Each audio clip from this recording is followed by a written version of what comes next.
नमस्कार भक्तजनों, सर्व ज्ञान में आपका स्वागत है। क्या आप जानते हैं कावड़ यात्रा में कावड़ को कंधे पर क्यों रखते हैं? इसका भी एक रहस्य है।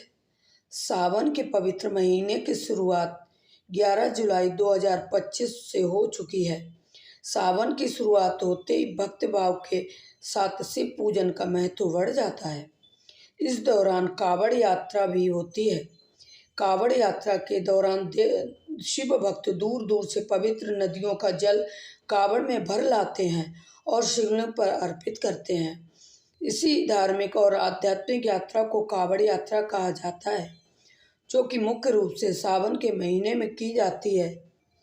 कावड़ यात्रा के दौरान कावड़ियों कावड़ को गंगा जल भरकर इसे अपने कंधे पर रखकर शिवालय तक लेकर जाते हैं। इसके पीछे गहरी आस्था, धार्मिक महत्व और पौराणिक मान्यताएं जुड़ी हैं। आइए जानते हैं आखिर कावड़ को कंधे पर ही क्यों रखा जाता है।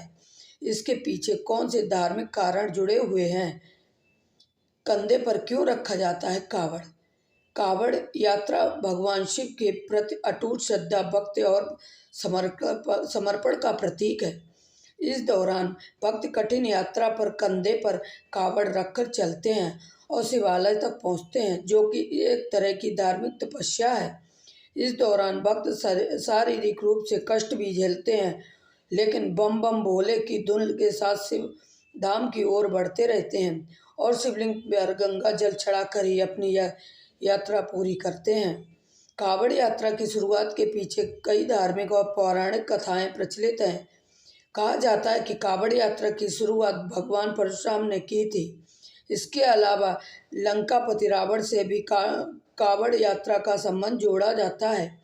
पौराणिक मान्यता है कि महाबली रावण भगवान शिव का परम भक्त था।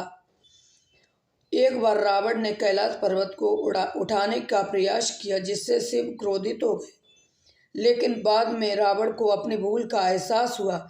उसने अपनी भूल स्वीकारते हुए शिवजी को प्रसन्न करने के लिए गंगा जल से अभिषेक किया। शिवजी का अभिषेक करने के लिए रावण ही पहले एक बार विशेष विधि से गंगा जल लाया था और इस जल को लाने के लिए उसने कावड़ का उपयोग किया था, जिसे वह अपने कंधे पर लाया था। आज भी इसी परंपरा का पालन करते हुए शिव भक्त शिव को प्रसन्न कर उनकी कृपा पाने के लिए कावड़ में गंगा जल भरकर और इसे कंधे पर रखकर चलते हैं।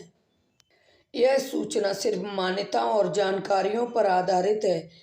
यहाँ यह बताना जरूरी है कि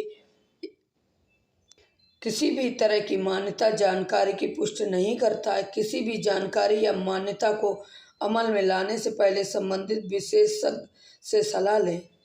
अगर आपको हमारा वीडियो पसंद आया तो लाइक कीजिए, मेरे चैनल सब्सक्राइब कीजिए और ज़्यादा से ज़्यादा शेयर कीजिए। तो आज के लिए बस इतना ही। Thanks for watching.